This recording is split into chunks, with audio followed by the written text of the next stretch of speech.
हिमालय केवल पर्वतों की श्रृंखला नहीं, यह आस्था का विस्तार है जहां हर चोटी एक कथा कहती है और हर घाटी एक स्मृति संजोए हुई है। इसी हिमालय की गोद में जन्म लेती है दुनिया की सबसे लंबी पैदल धार्मिक यात्रा। एक ऐसी यात्रा जो किसी विजय की नहीं बल्कि एक बेटी की विदाई की कथा है। नमस्कार दोस्तों, स्वागत है आपका जरधारी क्लासेस में। हम बात कर रहे हैं मां नंदा देवी राजात यात्रा की। इतिहास के पन्ने पलटें तो 7वीं शताब्दी में चमोली गढ़वाल के राजा सालीपान ने चांदपुर राजधानी से नंदा देवी राजात की शुरुआत की।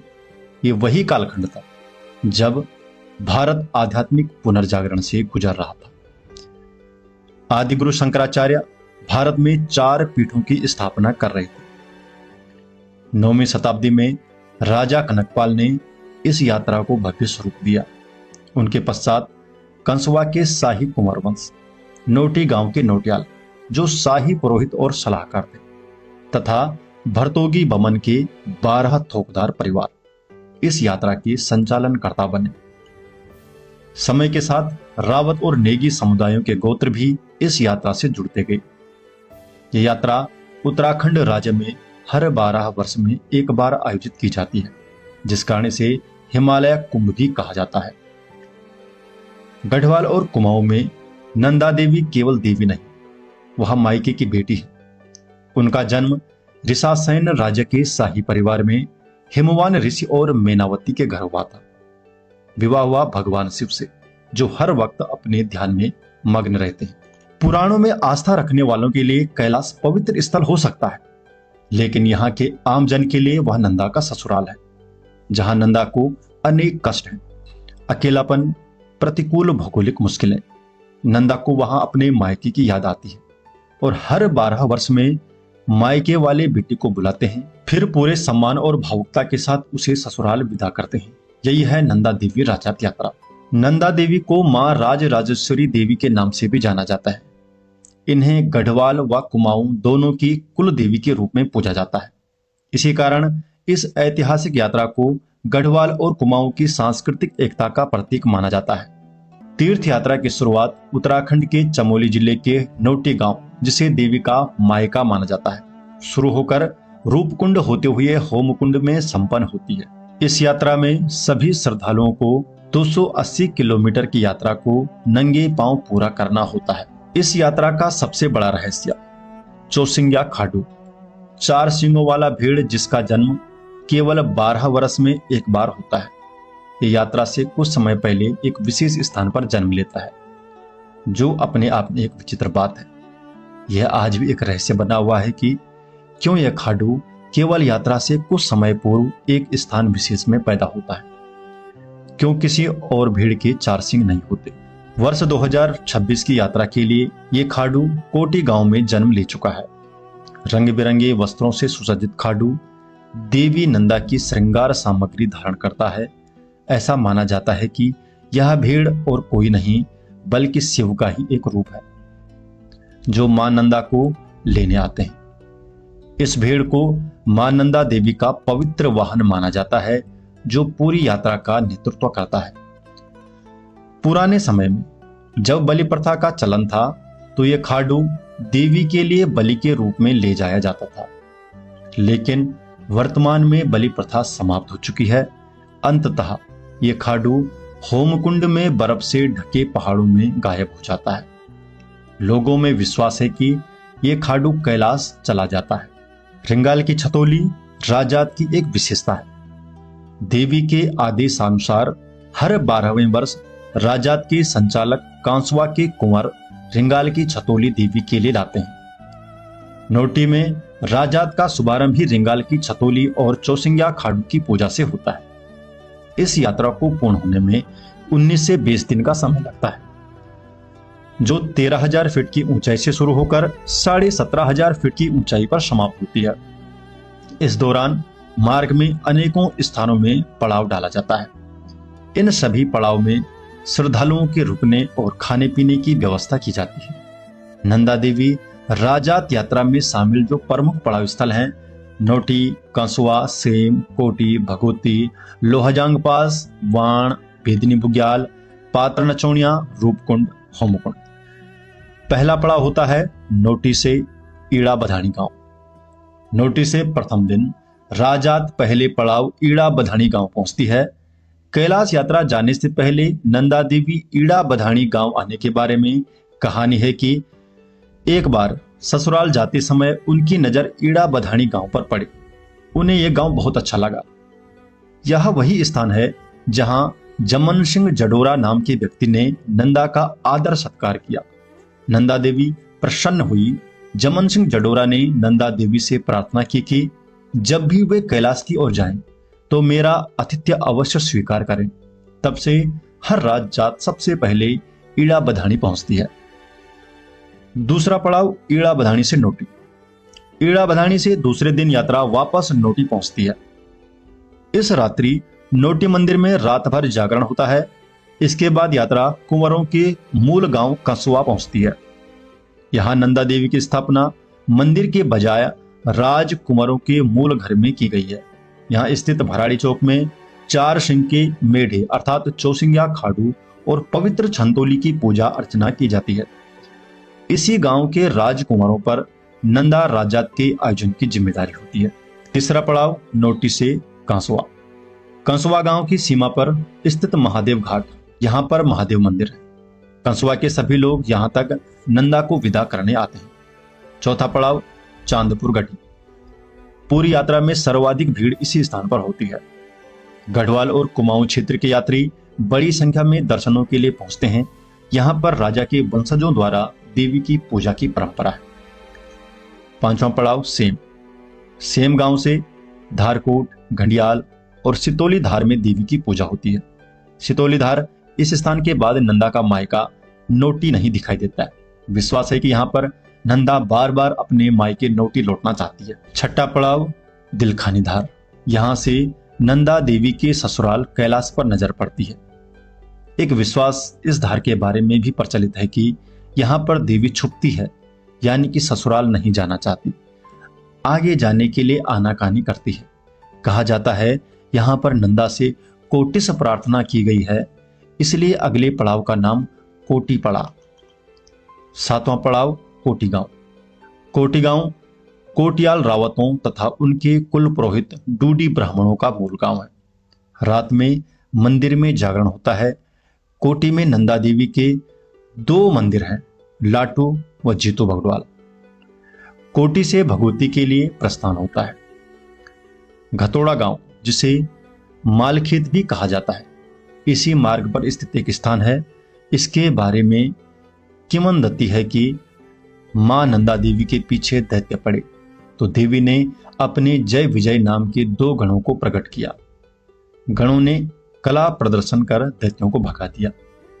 भगवती मां नंदा की मायके पक्ष का अंतिम पड़ाव माना जाता है। भगवती नंदा के नाम से ही इस गांव का नाम भगवती पड़ा। इस गांव के ठीक नीचे क्यूल गधेरा बहता है। इस गधेरे के बाद नंदा देवी का ससुराल क्षेत्र लग जाता है। भक्तों के लिए पड़ाव बहुत ही भावुक कर देने वाला होता है। 8वां पहाड़ कुलसारी। ससुराल क्षेत्र का पहला पड़ाव कुलसारी। यहां पर काली रूप में नंदा की पूजा की जाती है, इसलिए इस स्थान का नाम कुलसारी पड़ा। परंपरा अनुसार यहां राजात को अमावस्या के दिन पहुंचना ही होता है। यहां पर काली यंत्र भूमिगत है। राजात के अवसर पर इसे भूमि से निकालकर पूजे जाने का रिवाज है और फिर अगली यात्रा तक भूमिगत कर दिया जाता है। कुलसारी के बाद यात्रा थराली होते हुए चेपड़ियों गांव की ओर बढ़ती है। चेपड़ियों बुटोला थोकदारों का गांव है। यहीं पर हटवाल थोकदार भी रहते हैं।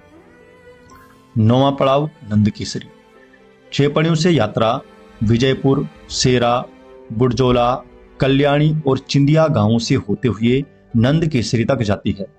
नंदकेसरी में कुरुड़ बधान की यात्रा एवं कुमाऊं से आने वाली यात्रा का मिलन होता है।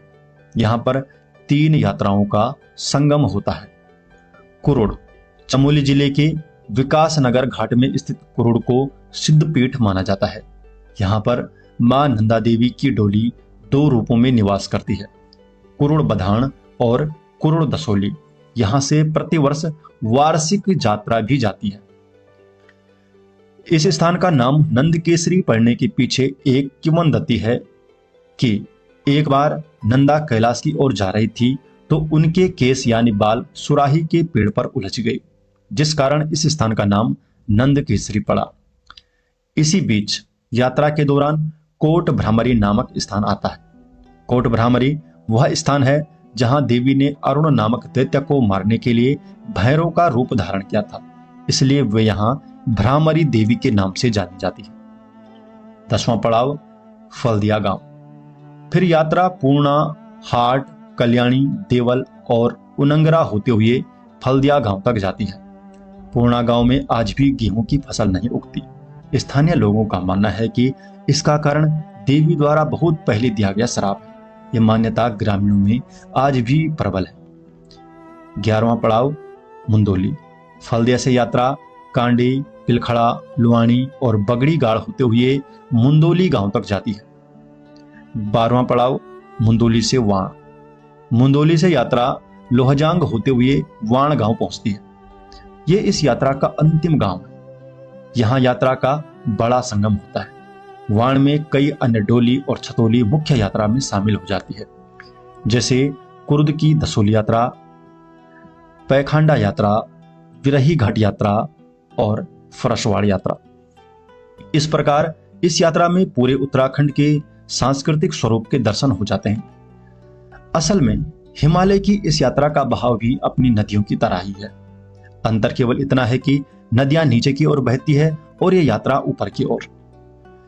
गांव-गांव से छतोली, डोली और निशानों के साथ यात्री निकलते हैं और साथ साथ आगे बढ़ते जाते हैं। मान्यता है कि वाणगांव वालों से नंदा ने वचन लिया है कि जिस दिन मेरी यात्रा तुम्हारे गांव में आएगी उस दिन तुम्हें अपने घरों पर ताले नहीं लगाने होंगे तथा मेरे साथ यात्रियों की सेवा करनी होगी। यहाँ गांव स्थित मंदिर में उत्सव होता है, नृत्य किया जाता है और विभिन्न क्षेत्रों से आए देव यात्रियों का मिलन होता है। वाण से यात्रा अनेकों स्थान पार कर बेदनी बुग्याल पहुंचती है। 13वां पड़ाव बेदनी बुग्याल। पहाड़ों के लुभावने दृश्य प्रस्तुत करने वाले इस बुग्याल के बारे में कहा जाता है कि ब्रह्मा ने यहाँ बैठकर वेदों की रचना की। वार्षिक जात के अवसर पर यहाँ प्रतिवर्ष रूपकुंड महोत्सव का आयोजन किया जाता है। इस बुग्याल के बीच स्थित वैतरणी कुंड में राजात और वार्षिक जात के अवसर पर पूजा की परंपरा है। परंपरा अनुसार वैतरणी कुंड में राजकुमार कुनियाल ब्राह्मणों के साथ अपने पूर्वजों के लिए तर्पण करते हैं।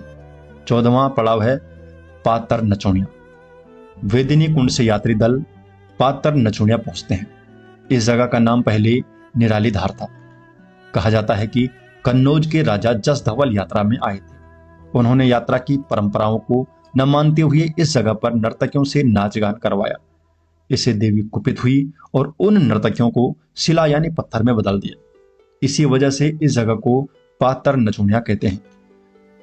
पातर नचोनिया के बाद तेज चढ़ाई पार कर यात्रा कैलवा विनायक पहुंचती है। यहाँ भगवान गणेश की एक प्राचीन प्रतिमा भी है। पातर नचोनिया से लगभग 7 किलोमीटर दूर बगवा वासा है, जहां लोगों का मानना है कि यहाँ मां भगवती का वाहन बगवा अर्थात बाघ का निवास है, इसलिए इस स्थान का नाम बगवा वासा पड़ा। यहां से यात्रा चिड़िया नाग होते हुए रूपकुंड पहुंचती है। 15वां पड़ाव रूपकुंड। यहां पर बड़ी संख्या में मानव कंकाल दिखते हैं, जिस कारण इसे कंकालों की झील कहा जाता है। यहां नर कंकाल इस यात्रा में हुई दुर्घटनाओं की कहानी बयां करते हैं।